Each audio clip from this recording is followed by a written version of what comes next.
Well, I appreciate you stopping by today to help clarify some of these questions I have about universal design in education. I've heard a little bit about it as far as structures are concerned, but not in education. It's very intriguing. I did have one question. On here it talks about the concept of transliteracy, and I've not heard that before. Can you explain to me what that's all about? Yeah, that's an important part of universal design, because essentially it means the ability to read, write and interact across a range of different platforms, tools and media. So from signing, orality through print, TV, radio.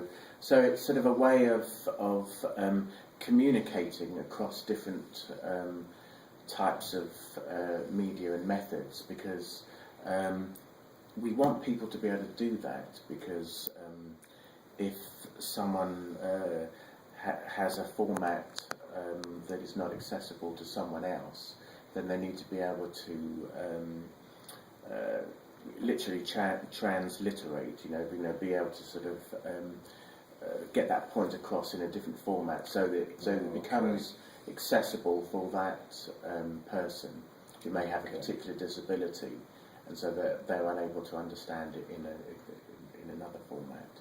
It just gives you a choice of formats, right, to articulate what the point you're making. So for the student, what you want to do is make it possible for them to understand and learn the information in a variety of different ways. Correct. You're saying? Okay. I am, yeah, because that, and also for teachers to be able to teach material in different ways as well, so that there's more than one choice of how a student can learn a particular material.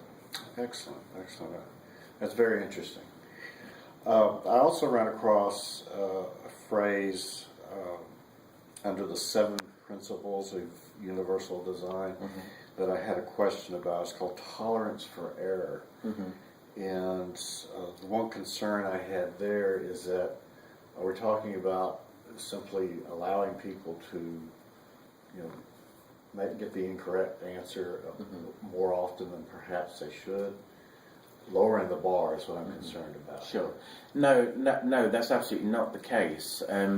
Basically, what it is, it can apply to several things, but in the context, say, of assistive technology, if someone presses the wrong button, or they accidentally erase something, it's the concept that people do these things all the time. They accidentally press the wrong button, or they do something. So it's being able to still retrieve the information. It's still being able to get back to where you were. So to be able to correct your mistakes, so that there isn't. It's not the be all and end all. It's not. The end. So the consequences. It's sort of it's just a way of minimising hazards and adverse consequences of accidental or unintended actions. So it's, in other words, focusing on the things that were done right rather than on the mistakes that were made getting there. Yeah, and also being able to retrieve mistakes. So mistakes are retrievable, or the apparatus can still work, or people can get back to the right answer if they pressed the wrong button or did something. Oh, okay. Yeah. All right. Yeah. Under number 2, B, it talks about the mental model should be reversed. The one-size-fits-all curricula that is disabled and not the learner. Can you give me an example of how a one-size-all curricula is disabled? Yeah. Well, so this goes back to how lessons were taught in the past. For instance, there'd be just one way of learning. There may be students sitting in rows of desks, and the teacher up with a chalk in her hand or his hand, or writing on a blackboard. And if you had a disability, a learning disability, or a sensory impairment where you couldn't access that information, then you wouldn't be able to learn anything in that type of class. So it's a way of having, universal design is a teacher and the learning experience to have several modalities of teaching and learning, so that you don't just have to rely on one method of teaching or learning in order to access the information. It can be accessible to you even if you have a disability.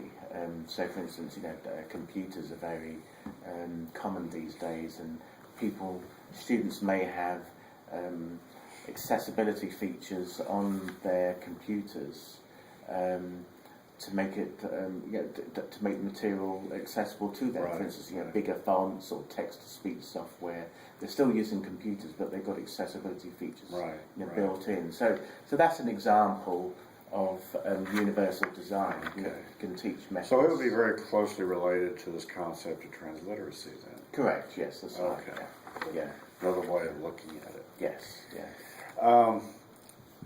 It also mentions in here expert learners, that you want to turn novice learners into expert learners. Yes, that's right.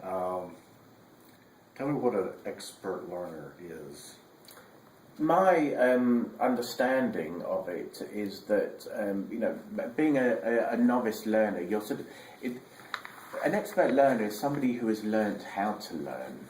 So you want to be able to be so comfortable with learning that you can apply it across different fields and different contexts as well. That whether we're working or we're still in school, we learn every day, and so being expert learners is the concept of being able to manage your time, being able to absorb information, make notes, have reminders, just all these things that help you to learn and retain information, and then being able to articulate what you've learned to other people as well. Whereas a novice learner will be someone who may be able to understand the basics of learning, but then it may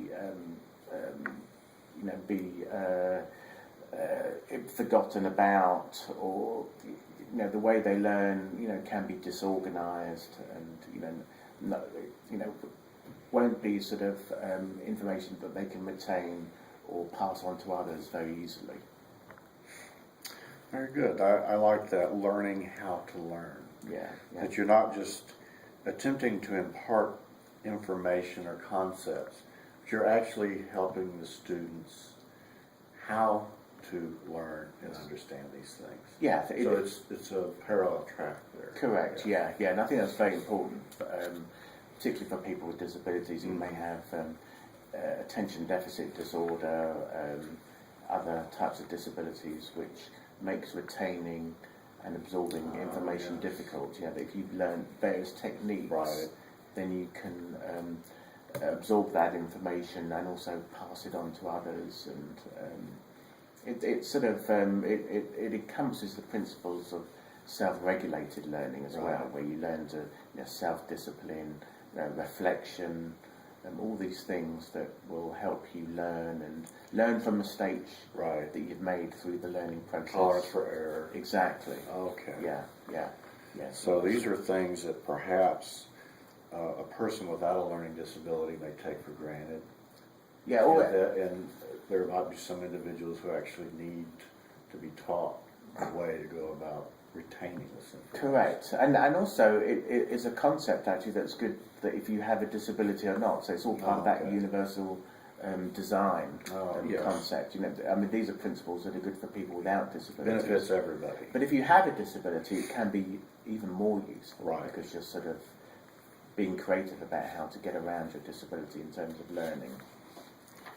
And one last question I have for you. It mentions here that universal design guidelines help to overcome barriers inherent in most curricula. So can you give me some examples of what some of the barriers would be that you want to overcome with EDL?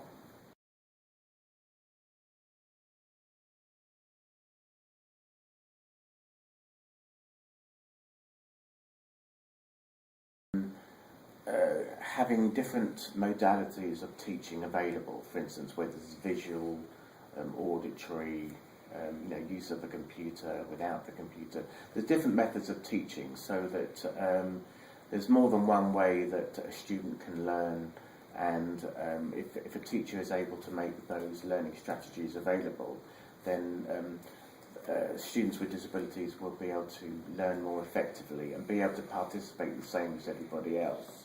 And the same thing with the students. They need to learn to be creative about how they learn, getting ways around their disability, Right. using academic accommodations, all those things. So barriers can be sort of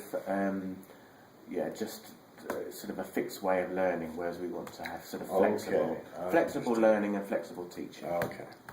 Well, those are the questions that I had, and you've helped to clarify that quite a bit for me. So I appreciate you taking the time to come do this, You're welcome. and I wish you the best of luck in implementing this in your classes. Thank you very much.